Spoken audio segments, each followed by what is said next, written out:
Shalom, selamat pagi, haleluya, salam dalam kasih Kristus.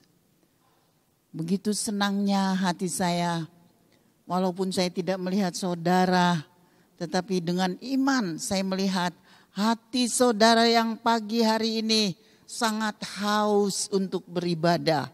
Hari Minggu adalah hari di mana kita mencari Tuhan dan pengisian terhadap kehidupan rohani kita.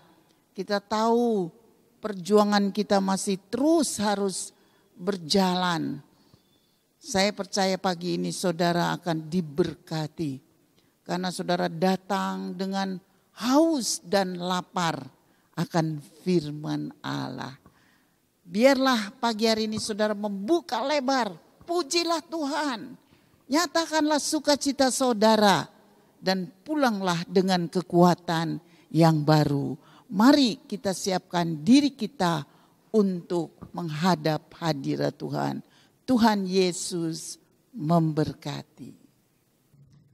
Puji Tuhan, saudara yang kekasih, saya mengucapkan selamat pagi, selamat hari Minggu. Kembali lagi kita datang kepada Tuhan untuk beribadah. Mari kita akan siapkan hati kita untuk kita menyembah Dia, masuk ke dalam altar Tuhan. Kita akan siapkan seluruh kehidupan kita. Kita akan memuliakan Dia dan kita akan mengagungkan Dia. Mari kita akan sama-sama angkat satu pujian. Kini saatnya aku berdiri di tahta-Mu. Amin. Haleluya. Puji Tuhan.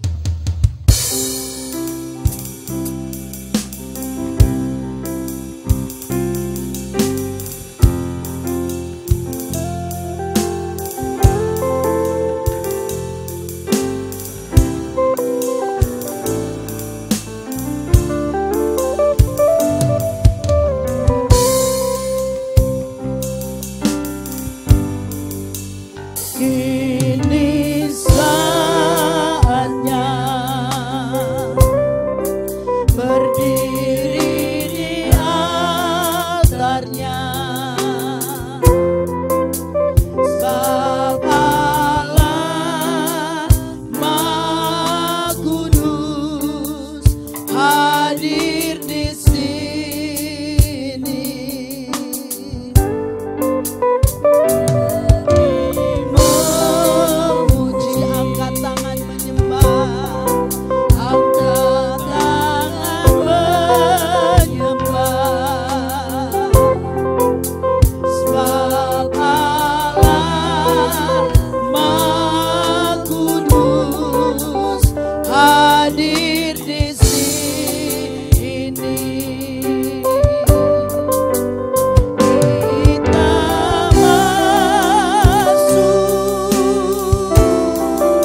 kami mau menikmati wajah-Mu, kami mau menikmati bersekutu dengan-Mu.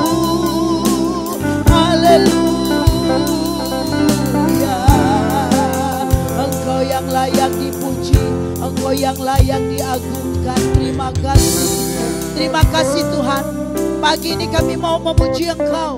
Pagi ini kami mau beribadah. Pagi ini kami mau memuliakan Engkau. Berkati ibadah pada pagi ini. Kami rindu berjumpa dengan Engkau. Kami akan masuk ke dalam hadirat-Mu. Kami akan menikmati wajah-Mu. Kami akan menikmati firman-Mu. Terima kasih Tuhan, terima kasih. Kami akan memulaikan ibadah pagi ini di dalam nama Tuhan Yesus Kristus, Juru Selamat kami. Haleluya. Amin. Puji Tuhan, saudara yang kekasih, kita mari masuk ke rumah Tuhan. Kita akan memuji Dia, kita akan memuliakan Dia. Marilah, marilah, marilah ke rumah Allah. Haleluya. Kita akan pujikan pujian ini. Amin.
Dia Allah yang maha kuasa. Seluruh bumi akan memuji Dia. Haleluya. Puji Tuhan. Puji Tuhan, saudara yang kekasih, kita akan sama-sama memujikan Engkaulah Tuhan kami, Engkau Raja kami. Amin. Haleluya.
bangsa akan memuji. Yesuslah namanya yang besar dan mulia. Katakan Engkaulah Tuhan, Engkaulah Tuhan kami, Engkau Raja kami, layak dipuji disembah di bumi di surga. Engkaulah Tuhan kami, segala bangsa akan memuji. Yesuslah namanya yang besar dan mulia. Yesuslah namanya yang besar dan mulia. Yesuslah namanya Akan lihat sebentar saudara. yang besar dan mulia.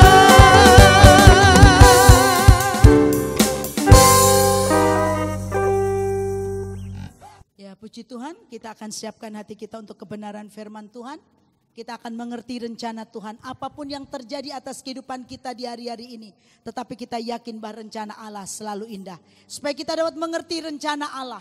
Biarlah Bapak Surgawi senantiasa kita mau mendekat dengan Dia. Puji Tuhan. Kita akan pujikan Bapak Surgawi. Ajarku mengenal Engkau.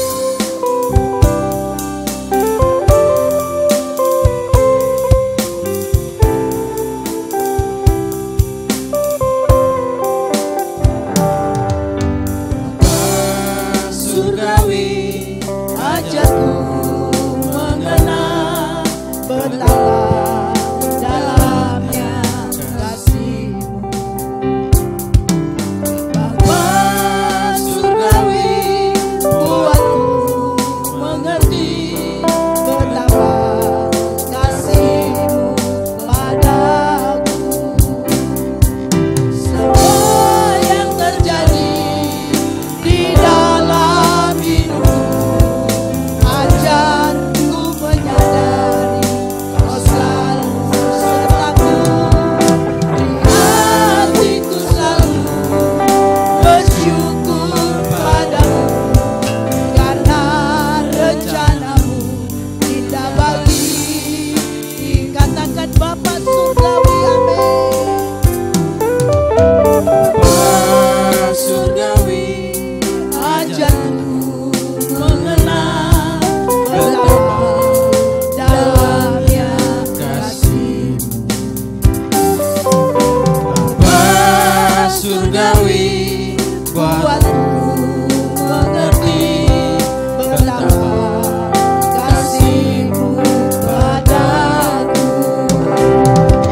Semua yang terjadi di dalam hidupku, ajarku menyadari Kau selalu sertaku. Di hatiku selalu bersyukur padamu, karena rencana-Mu indah bagiku.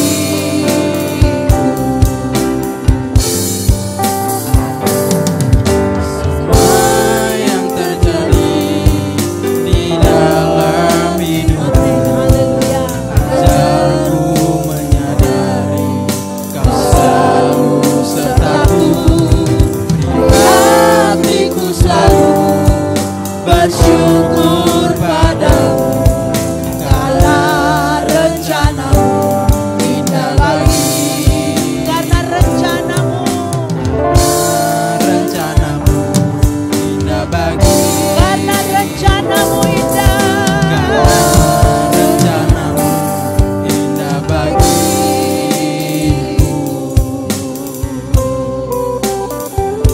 Segala kemuliaan, segala pujian, segala sanjungan hanya bagi Engkau.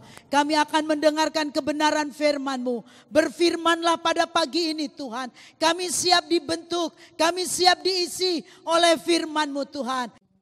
Telah mendapat Suara-Mu, urapi kami jemaat-Mu, urapi hamba-Mu yang akan memaparkan firman-Mu. Terima kasih Tuhan, kami siap untuk diisi oleh firman-Mu. Di dalam nama Tuhan Yesus, haleluya, amin. Selamat mendengarkan firman Tuhan, Tuhan memberkati. Puji Tuhan, Bapak Ibu Saudara yang dikasihi oleh Tuhan. Mari bisa memberi senyum. Haleluya ya, di minggu cerah, sedikit mendung ya. Di beberapa daerah sudah ada hujan. Tapi mari kita terus ada di dalam hadirat Tuhan, hujan, hadirat Allah di dalam hidup kita, amin. Kita tidak boleh ada di ruang kemarau. Bicara manusia rohani itu bicara dihujani oleh hadirat Tuhan. Setiap pribadi yang dihujani oleh hadirat Tuhan, ada hujan tercurah, maka kehidupan kita akan selalu bersemangat apapun situasinya. Minggu ini kita akan belajar mengenai nilai-nilai di dalam Kristus Yesus. Karena Yesus Kristus adalah sumber hidup kita. Ada beberapa nilai yang kita akan belajar ya saudara-saudara. Dan di minggu yang akan datang atau ketika saya ada berhadapan dengan Anda akan dilanjutkan. Puji Tuhan. Mari kita membuka Alkitab kita di dalam 1 Tesalonika 5 ayat 15 sampai dengan yang ke-22. Berbunyi demikian, perhatikanlah supaya jangan ada orang yang membalas jahat dengan jahat. Tetapi usahakanlah senantiasa yang baik terhadap kamu masing-masing dan terhadap semua orang. Bersukacitalah senantiasa, tetaplah berdoa, mengucap syukurlah dalam segala hal, sebab itulah yang dikehendaki Allah di dalam Kristus Yesus bagi kamu. Janganlah padamkan roh dan janganlah anggap rendah nubuat-nubuat. Ujilah segala sesuatu dan peganglah yang baik.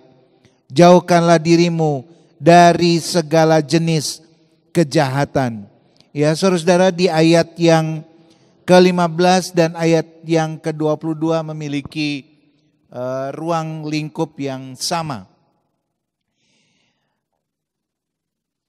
Di Tesalonika pasal 5 ayat yang ke-15 dimulai dengan perhatikanlah.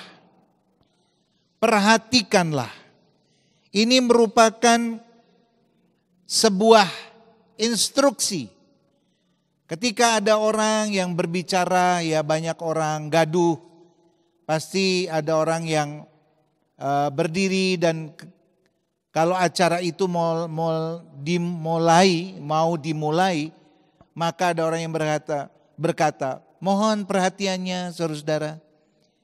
Di teks ini, kalimat yang pertama ayat 15, perhatikanlah.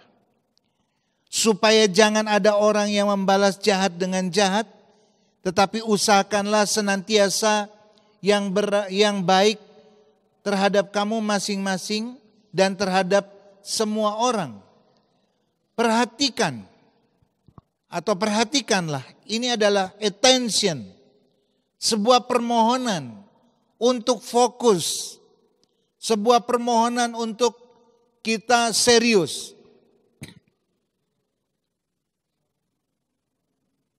Apa yang harus difokuskan dan diseriusi? Bahwa kita tidak boleh membalas kejahatan dengan kejahatan. Saudara-saudara, kita dapat melihat di era sekarang, di tahun politik, biasanya orang mulai berubah. Orang yang memiliki ruang lingkup spiritualitas yang tinggi, saudara-saudara, bukan saja di tahun politik, tetapi di situasi-situasi tertentu. Seorang yang kelihatannya alim, kelihatannya baik, itu bisa saja berubah, saudara-saudara. Karena kepentingan-kepentingan. Perubahan itu bukan menjadi lebih baik. Bahkan situasi itu bisa membuat orang melakukan sesuatu yang bisa disebut dengan jahat. Bapak Ibu Saudara yang dikasihi oleh Tuhan, bagaimana kacamata kehidupan kekristenan terhadap, perhatikanlah ini. Tentunya ada beberapa contoh ya, bagaimana beberapa tokoh di dalam Alkitab juga melakukan sebuah perbuatan tidak baik atau kejahatan. Ya saudara-saudara, dan itu perlu ada perubahan. Salah satu contoh, di dalam Yohanes 18 ayat 10, berbunyi demikian, lalu Simon Petrus membawa pedang, menghunus pedang itu, menetakkannya atau menyabetkannya kepada hamba imam besar dan memutuskan telinga kanannya. Nama hamba itu Maltus. Karena situasi, saudara-saudara, Petrus, dia melakukan sebuah tindakan sepertinya membela. Tetapi pembelaan itu menimbulkan cedera pada orang lain. Yaitu telinga Maltus putus. Ya, telinga musuhnya. Karena Petrus pada waktu itu sedang membela ya keberadaan Tuhan Yesus yang ditangkap. Dan Tuhan Yesus tidak suka dengan cara itu. Tuhan Yesus mengambil telinga yang putus itu, ditempelkan kembali. Kejahatan itu tidak harus dilakukan, pembalasannya dilakukan dengan kejahatan. Tetapi Tuhan Yesus memberikan teladan, mengembalikan telinga Maltus pada tempatnya. Yang kedua, saudara-saudara, di dalam 1 Samuel 25 ayat 1 sampai 26 sampai pasal 26 ayat 25, ini bicara tentang Abigail. Abigail memiliki suami yang cukup keras, jahat, pemabuk. Dan satu saat karena situasi maka Raja Daud akan bertemu dengan suami dari Abigail. Dan suami dari Abigail itu mengabaikan permohonan pertemuan tersebut. Sampai Raja Daud pun terpancing marah, mau menyerbu daerah atau wilayah dari suami Abigail ini. Tapi lihatlah saudara, apa yang dilakukan oleh Abigail. Dia datang kepada Raja Daud dan dia meminta belas kasihan supaya tidak terjadi pertikaian. Kejahatan dibalas dengan kebaikan. Yang berikutnya saudara-saudara, kalau kita melihat di dalam Kisah 16 ayat 12 sampai 40. Paulus dan Silas bertahan dalam penderitaan. Ya, ada penderitaan di mana dia mengalami pressing yang begitu kuat karena iman. Karena dia menjaga iman yang luar biasa. Saudara-saudara, akhirnya mereka dipenjarakan. Tapi di dalam situasi itu, Paulus dan Silas tidak terpengaruhi oleh situasinya. Dia tetap bersukacita, memuliakan Tuhan, menyanyi. Saudara-saudara, bahkan dalam situasi terbelenggu, mereka pikir mulut saya, pikiran saya, hati saya tidak terbelenggu. Lalu mereka bernyanyi dan bersukacita sepanjang waktu sampai di tengah malam. Akibatnya Tuhan mengirimkan gempa bumi yang hebat saudara-saudara. Karena pujian dan penyembahan Paulus dan Silas. Dan situasi itu menyebabkan Paulus dan Silas terbebaskan. Akibat dari Paulus dan Silas terbebaskan, maka kepala penjara ini percaya kepada Tuhan. Karena apa? Paulus tidak lari dari persoalan itu. Bahkan Paulus datang dan berkata, saya tidak kemana-mana. Bapak ibu saudara yang dikasih oleh Tuhan, untuk jadi teladan sesuai dengan nilai-nilai yang Kristus berikan kepada kita, kita perlu memiliki kualitas-kualitas rohani. Sebagai bukti bahwa kita mengikuti keteladanan Kristus. Yang ada beberapa kualitas rohani, saudara-saudara, mari kita melihat. Di ayat yang ke-16 sampai 22, di dalam 1 Tesalonika 5 tersebut, yaitu bersukacitalah senantiasa, tetaplah berdoa, mengucap syukurlah dalam segala hal, sebab itulah yang dikehendaki Allah di dalam Kristus Yesus bagi kamu. Jangan padamkan roh dan janganlah menganggap rendah nubuat-nubuat. Ujilah segala sesuatu dan peganglah yang baik. Jauhkan dirimu dari segala jenis kejahatan. Bapak ibu saudara yang dikasih oleh Tuhan, saya hanya membahas dalam kesempatan ini 3 saja. Yaitu bersukacitalah senantiasa, tetaplah berdoa, mengucap syukurlah dalam segala hal, sebab itulah yang dikehendaki Allah di dalam Kristus Yesus bagi kamu. Yang pertama adalah bersukacita. Bersukacita itu adalah ekspresi kegembiraan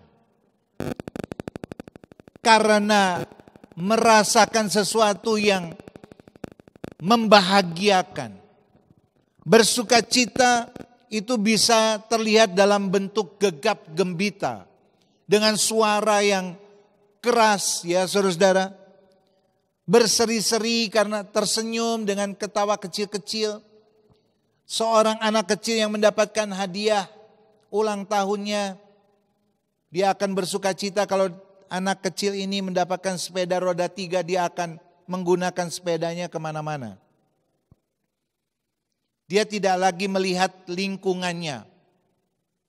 Demikian juga kehidupan anak-anak Tuhan yang bersukacita karena Tuhan, saudara-saudara.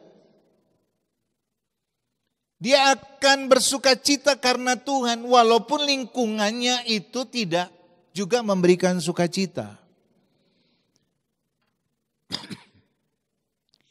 Bukan bersukacita bukan karena kita memiliki dunia yang fana ini, yang sementara ini. Dunia yang debu ini, dunia yang imitasi. Kenapa saya berkata dunia ini memberikan sukacita yang lebih banyak imitasi?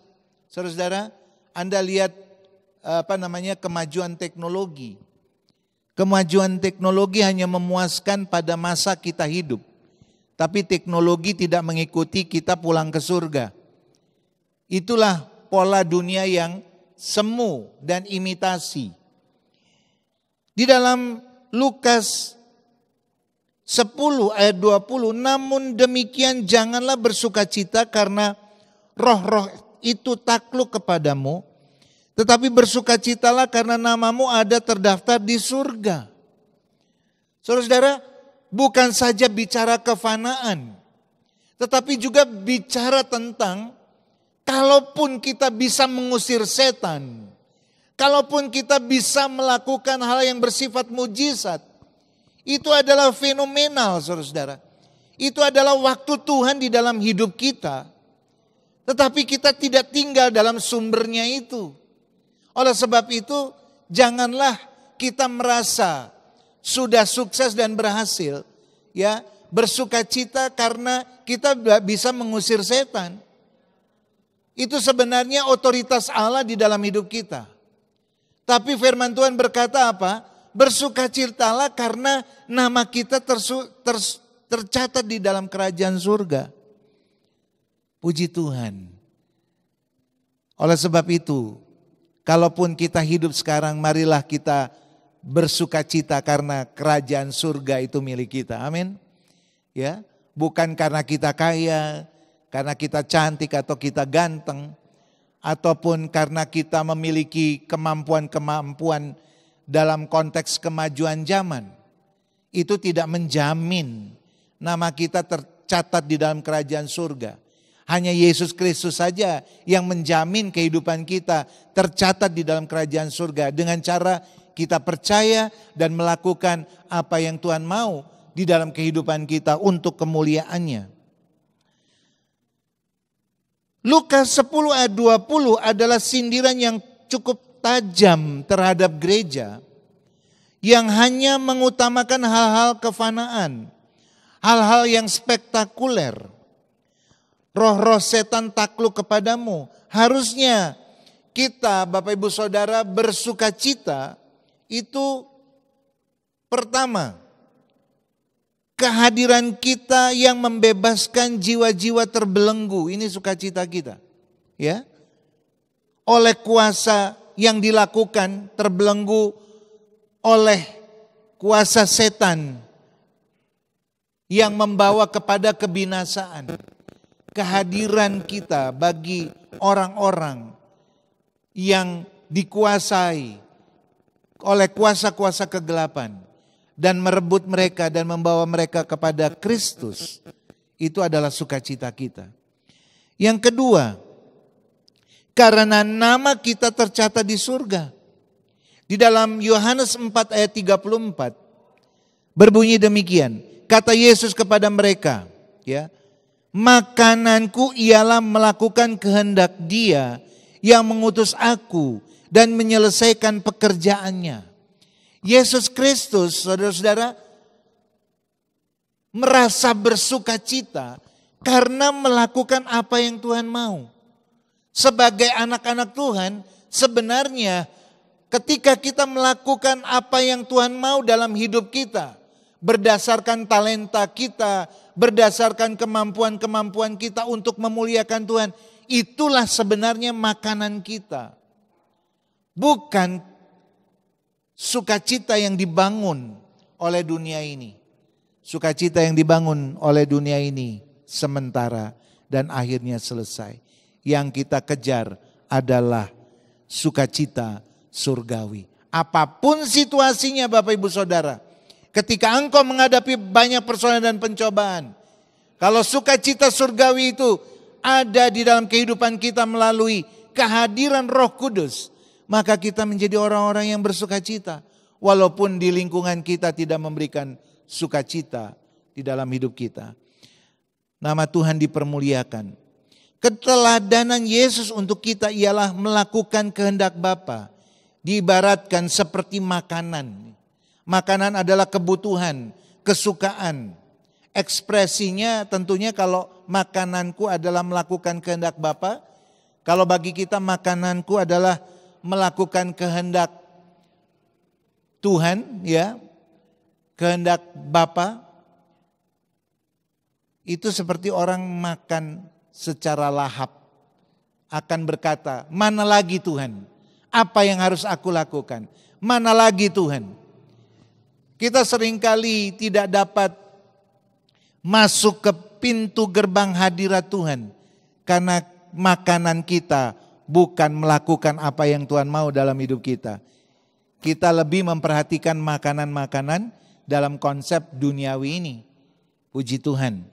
Saudara-saudara, yang berikutnya, tetaplah berdoa. Belajar dari keteladanan Kristus yang membuat kita maju dalam membangun hidup terhadap penganiayaan, terhadap pencobaan, terhadap tekanan, terhadap peperangan rohani, terhadap bagaimana kita mengampuni. Seringkali mengampuni itu sulit, bukan, saudara-saudara? Jawabannya untuk membangun hidup berkemenangan adalah berdoa. Dengan berdoa Roh Kudus akan memampukan kita untuk menghadapi setiap persoalan dan masalah. Sebagai contoh ketika Tuhan Yesus menghadapi perjuangan hidupnya, ya saudara-saudara, sebagai korban agung di Taman Getsemani, dia berdoa. Dan ketika dia berdoa maka malaikat datang memberikan dukungan. Ya, memberikan support seperti itu. Dan itu merupakan perjuangan yang cukup berat untuk melakukan sebuah perjalanan memberi anugerah melalui pengorbanannya. Bentuk doanya, saudara. Yang pertama adalah doa kesembuhan.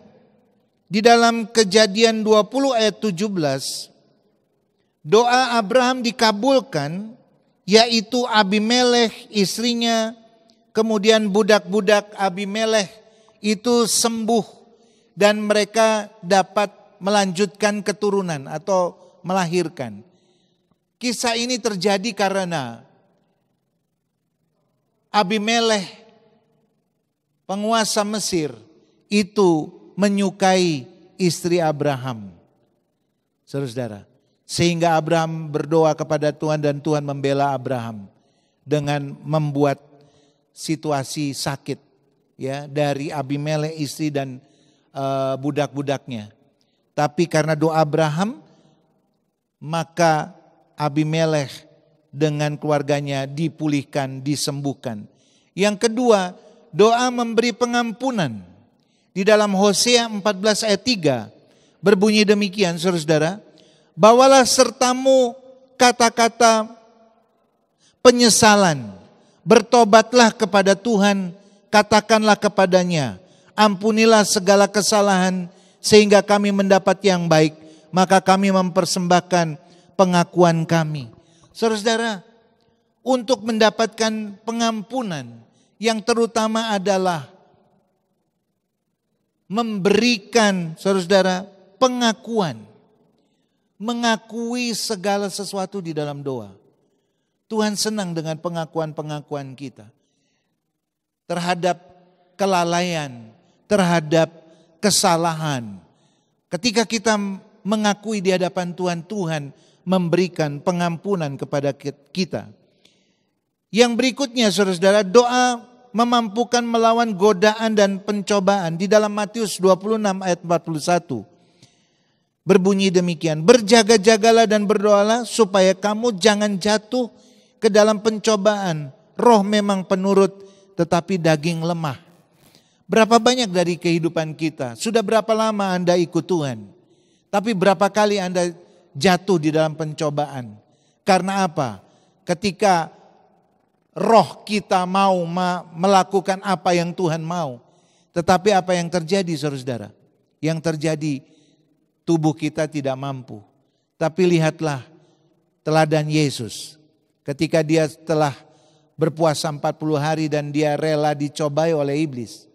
Dia dicobai melalui rasa laparnya dia. Kalau batu, silakan Yesus mengubah batu menjadi roti. Kemudian Yesus juga diajak naik ke tingkap-tingkap bait Allah. Lalu disuruh menjatuhkan diri. Firman Tuhan disampaikan oleh setan karena setan menyadur itu.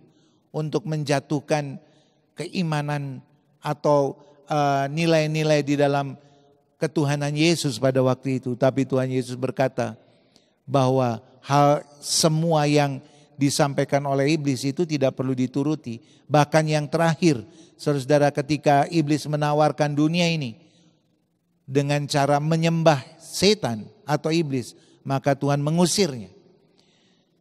Menghadapi pencobaan, saudara, bukan melihat pencobaan itu sebagai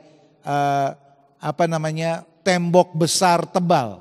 Tapi ketika kita masuk di dalam pencobaan itu, maka marilah kita berdoa, saudara, berdoa kepada Tuhan, karena Tuhan akan memampukan kita untuk melewati pencobaan-pencobaan yang kita alami. Amin, saudara. Tetap semangat ya, puji Tuhan. Yang keempat, doa memberi ketenangan. Di dalam Filipi 4 ayat 6 berbunyi demikian, janganlah hendaknya kamu khawatir tentang apapun juga garis bawahi, tetapi nyatakanlah dalam segala hal keinginanmu kepada Allah dalam doa dan permohonan dengan ucapan syukur. Kita mungkin diperhadapkan dengan kondisi yang tiba-tiba, saudara ya, berubah. Yang menimbulkan kekhawatiran, misalnya Anda yang mahasiswa, dosen Anda memberikan ujian mendadak, ya.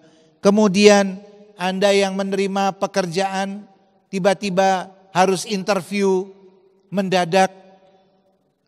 Tiba-tiba ibu-ibu yang punya hutang, ada penagih hutang datang. Saudara-saudara,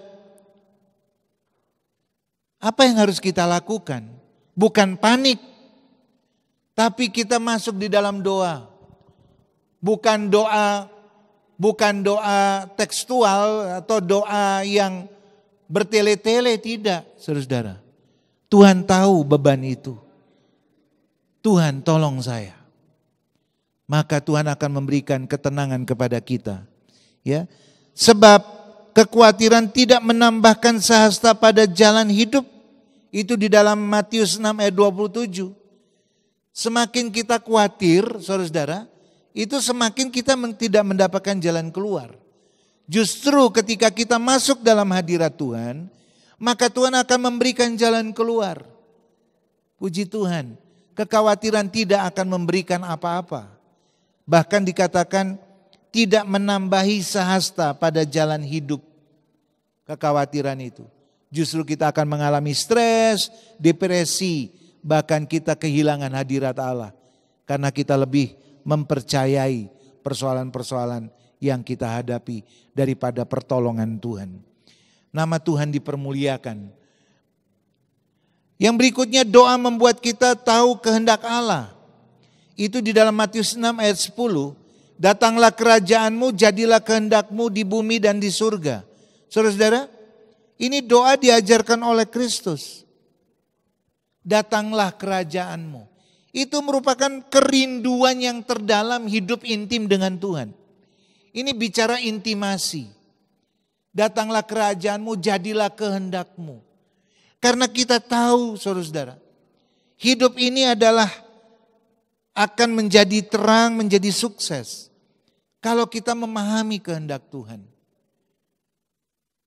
Menjadi Kristen, bukan Kristen KTP atau Kristen status, tapi Kristen yang memiliki keyakinan Yesus Kristus adalah penolong dalam hidup kita, juru selamat kita.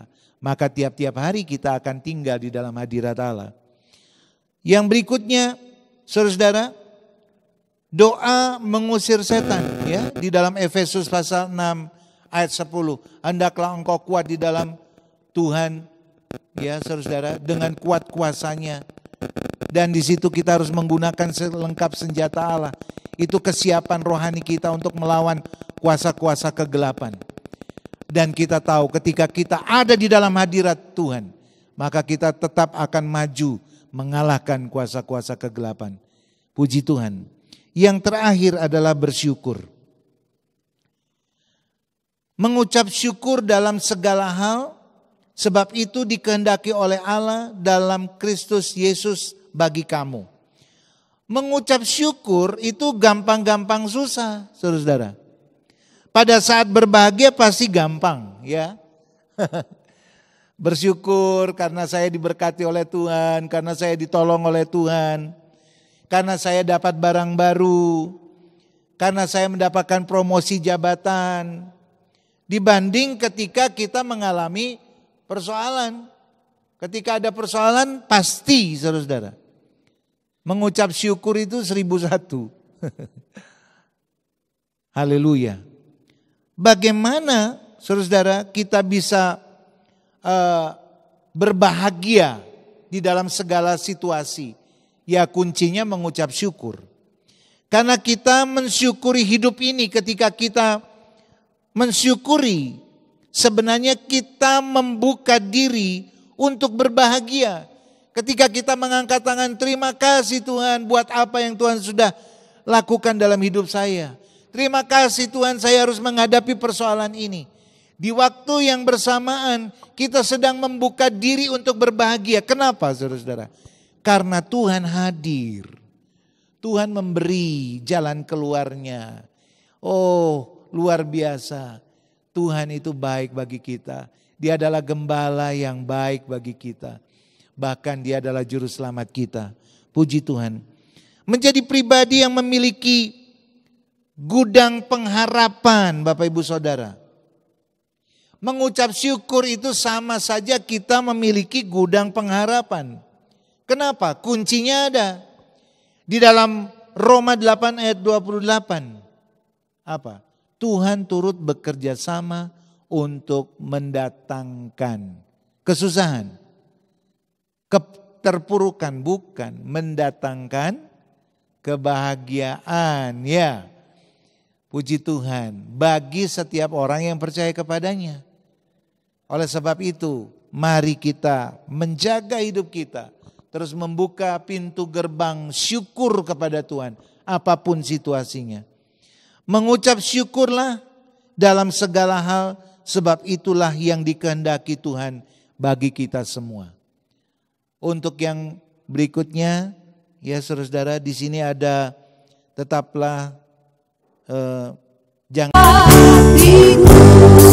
Itu kita akan bahas berikutnya.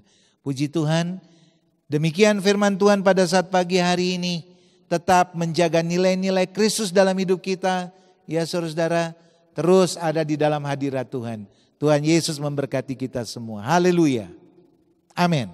Puji Tuhan Bapak Ibu Saudara, setelah kita merenungkan firman Tuhan pada saat pagi hari ini, bahwa kita selayaknya membangun hidup kita seperti Yesus. Oleh sebab itu kita harus membangun roh, jiwa dan tubuh kita menjadi rumah doanya Tuhan. Karena ketika kita menjadi rumah doa, maka tiap waktu ada komunikasi rohani yang terus menerus. Dan dengan demikian kita akan masuk dalam perjalanan serupa dengan Yesus Kristus. Puji Tuhan, nama Tuhan dipermuliakan.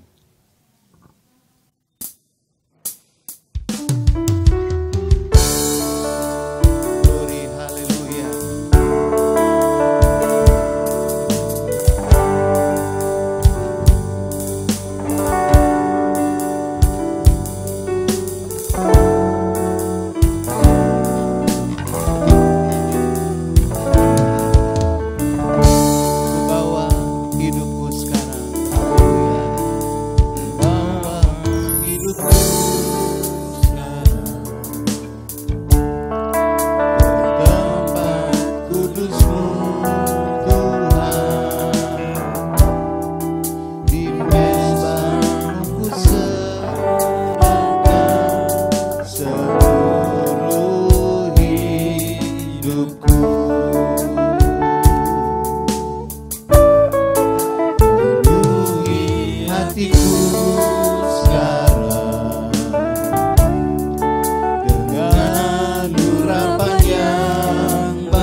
suku bangsa datang kepadamu,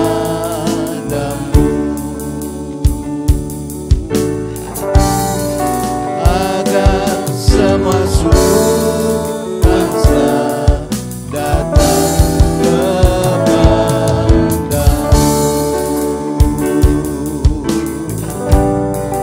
agar semua suku bangsa datang kepadamu.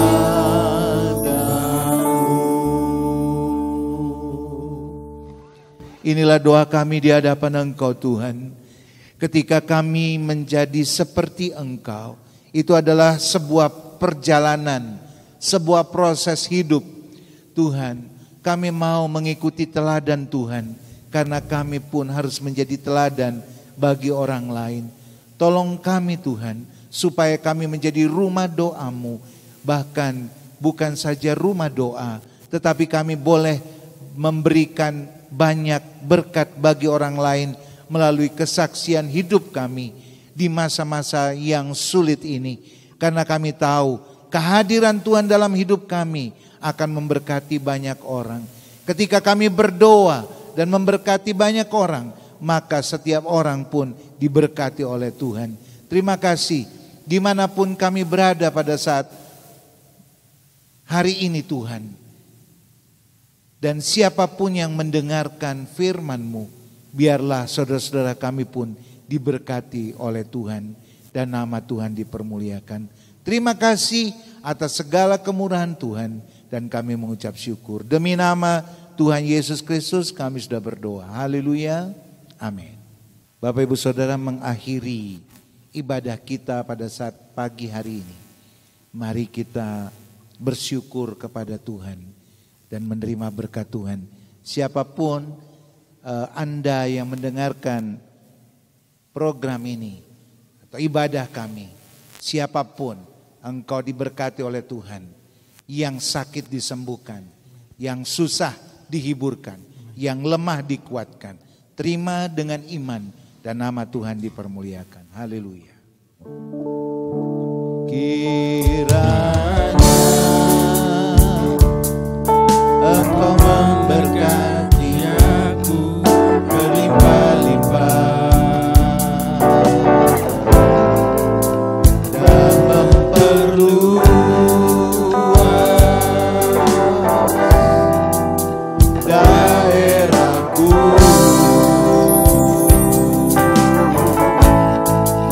dan kiranya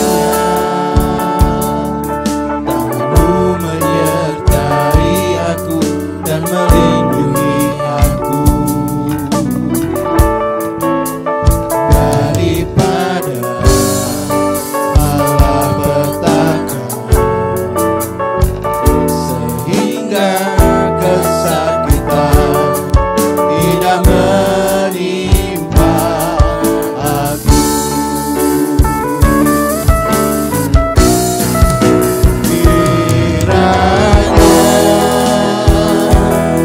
Engkau memberkati aku berlimpah-limpah dan memperluas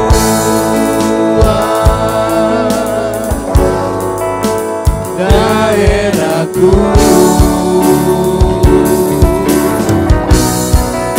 dan kiranya Tuhanmu menyertai aku dan melindungi aku daripada malapetaka, sehingga kesakitan tidak menimpa aku. Tuhan memberkati dan mendengar doaku.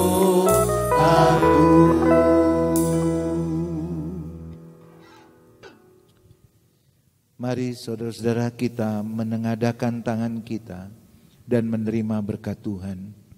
Tuhan memberkati engkau dan melindungi engkau, menyinari engkau dengan wajah-Nya dan memberi engkau kasih karunia. Tuhan menghadapkan wajahnya kepada engkau dan memberi engkau damai sejahtera. Diberkatilah engkau di kota dan diberkatilah engkau di desa. Diberkatilah buah kandunganmu, hasil bumimu dan hasil ternakmu, yakni anak lembu sapimu dan kandungan kambing dombamu. Diberkatilah bakulmu dan tempat adonanmu. Diberkatilah panjang umurmu dan kesehatanmu. Diberkatilah engkau pada waktu masuk rumahmu dan pada waktu keluar rumahmu. Berkat dari Allah Bapa, kasih sayang Yesus Kristus, dan persekutuan Roh Kudus yang memberi damai sejahtera, nasihat rohani, karunia-karunia Ilahi, mujizat surgawi terlimpahkan atas kita semua sampai Tuhan Yesus Kristus datang kembali. Haleluya. Bapa, terima kasih. Oh Bapa, terima kasih.